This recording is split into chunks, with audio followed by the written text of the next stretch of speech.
say I knew him my entire life, as anybody who grew up in the 80s did. Right. Because he was I didn't know him personally, I know you did, but I knew of him, as everybody around us did, because he was such a carnival barker of self-promotion, gold dip braggadocio, lying. I mean, he was a performer. And he was the creator of his own story, which on the one hand was disgusting because he was a man of obvious faults. I mean, he was gross and loud and brash and crude and a serial adulterer and all the things that you probably wouldn't want to be and certainly wouldn't want your children to be. Well, that's why the Wasps didn't like him, because he bragged about himself. Yes. Which is like, rule 1, you can't do that. That's why my children didn't like, it's like. Very much so. Yeah. So that was a massive hurdle. And I mean, they already had a candidate called Jeb Bush. I was aware. I was compelled, actually, for the first time ever by some of my clients to actually contribute to Jeb Bush. But he was the consensus choice of his people. I mean, he converted to Catholicism, but no one really took that seriously. He was a birthright Episcopalian. Like, everyone knew this is our guy. It was his time. It was his time. And Trump came in and said, look, there's an end to that. This is unacceptable. We've failed over the past 30 years. I've seen it up close and personal. Just aside from all of his obvious foibles and his disgusting elements of his personality, he was, it seemed, someone who had been steeped. He built things. And very few people built things by the time Trump came along. We were not a manufacturing society at that point.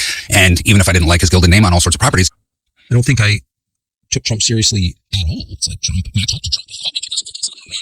I said, I don't believe you. I think you're selling another book. I'd seen him guys before, 15 years previous. The campaign was a book tour. Yes. But I still didn't take him seriously, really.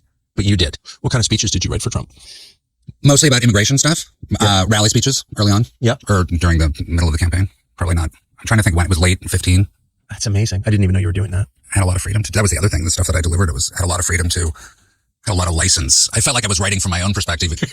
So right? Honest, straightforward, pugnacious, that came naturally to you? And you don't see a lot of that. I mean, normally when you're writing for a candidate, you've got the lawyer, like the campaign manager, or some dipshit consultant breathing over your shoulder. Right. Someone, I think it may have been you, said, we're not hiring the guy to babysit our children.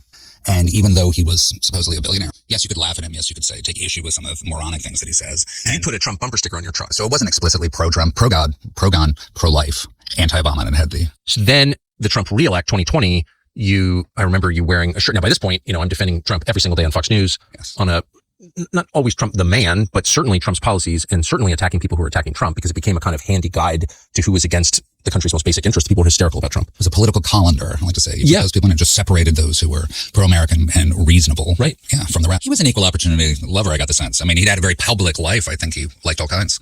And he was nice to everybody. That, which I never wanted to say in public, but it's well known. It's well known. Yeah. That's exactly. I don't even hesitate even to say it now. But Trump could pretty easily prove he wasn't a racist. Yeah. But talk about demonstrable. Yeah, that's completely fair. No, Trump is a racist. I always felt like there are things wrong with Trump, have always been. I overlooked most of them or just tried to ignore them or whatever. And some of them I honestly enjoyed, his vulgarity or whatever. But the idea that Trump is a racist, it was being like, well, that's actually the one thing he's not. Why are you calling him a racist? Not even true. Right. What are you talking about? Trump is a racist. Let's give them equal opportunity credit. The Democratic Party also was an incredibly racist party. It didn't like blacks. I mean, exactly. It didn't like anybody. Whenever you're race obsessed, you're going to end up hating people on the basis of their race, just period. Yes.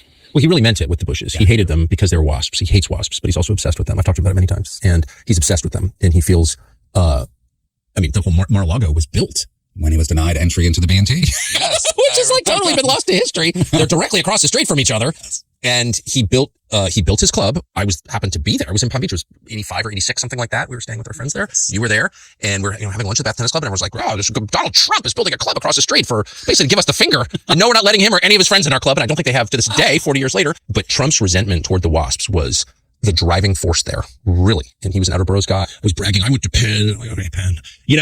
They never liked him. They never accepted him. And boy, did he get them back. Yes, he did.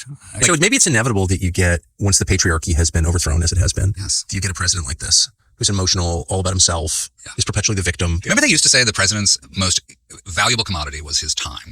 Yeah. That's the most valuable thing the president has. What does he focus on? How does he spend his time? He's got a finite amount of time. What does he focus on? And with Trump, you're like, oh, he's focusing on the iTunes background music for his thing. He's focusing on the, new Arc de Triomphe to Trump that he's putting up at the end of Memorial Bridge. He's focusing on the ballroom. It's like, are you serious? Get real.